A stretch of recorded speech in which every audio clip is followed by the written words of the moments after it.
nice. Nice. Nice. This is the kale. Kale. Very nice. Purple and then white kale. Magnolia. I didn't know magnolia is so big. Look at that. Putong kuan. Tulo lang I just mixed Three. three. So, yeah.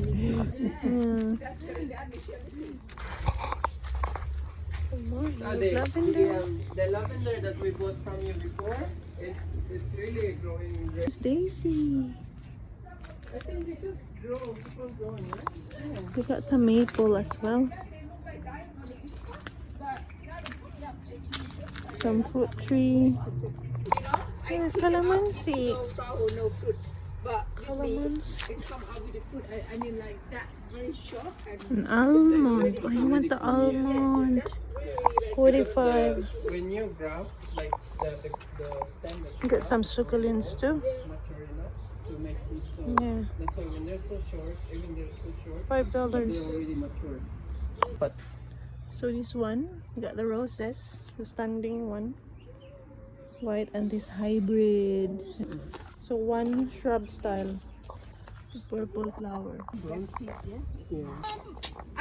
I think I did already. I think I did some minua. Or maybe this is the white one, the fertilizer. No. That's one for the citrus is already in, so I don't Okay. need anymore. Yeah. Preparing for white stones.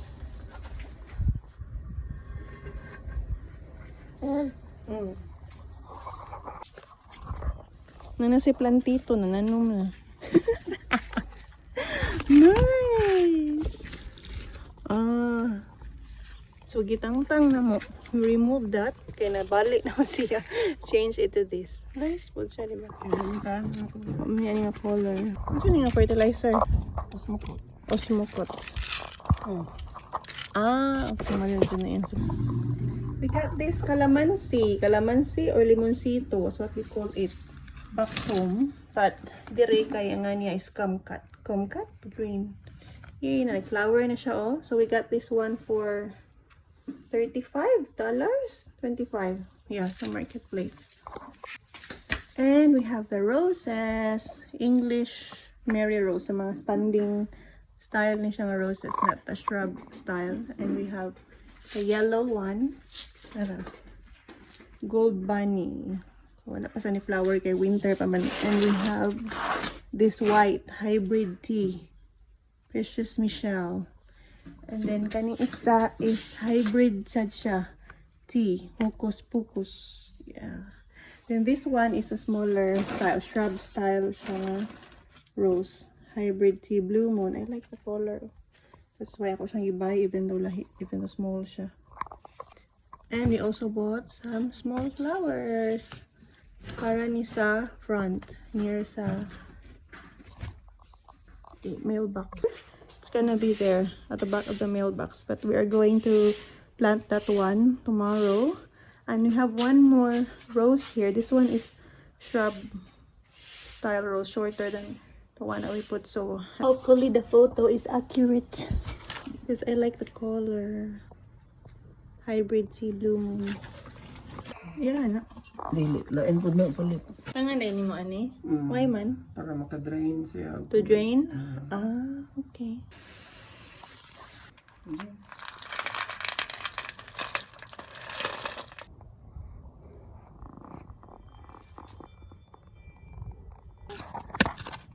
We're starting to dig for our plant. We're gonna put the roses here as a border. Not na lang ang pine tree. Ka-plant namin sa rose. We put 4 roses. So now, tanga na mo og unsa na siya? Fence. We put a fence. That's for the mulch. For the mulch. So anak dira sa sod ang mulch. We got this one from Bunnings. Nice, nakaayo kay nanay kuan para lock. With the mulch now. Nice. Hindi siyahan.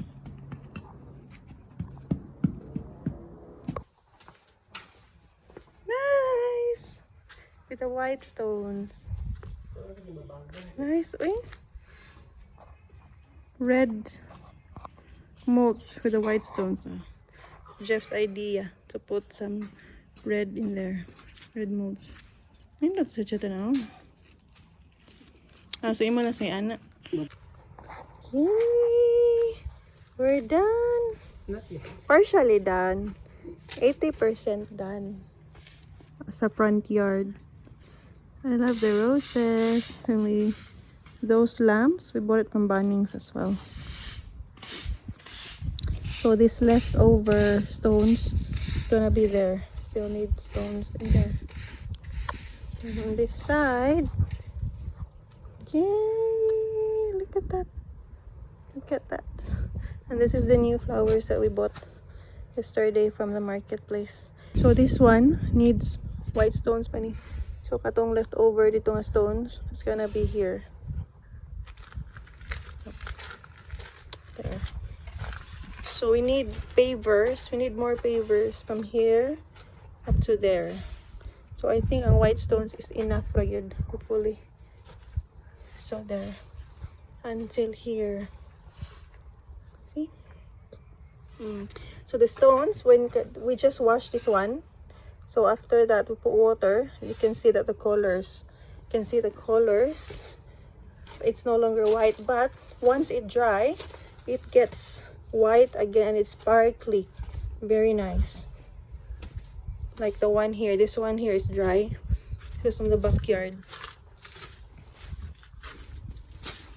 Oops. There, this one. See? Well, you won't see it on the camera, but in real life, it's really white. It looks very white and sparkly. So that's it.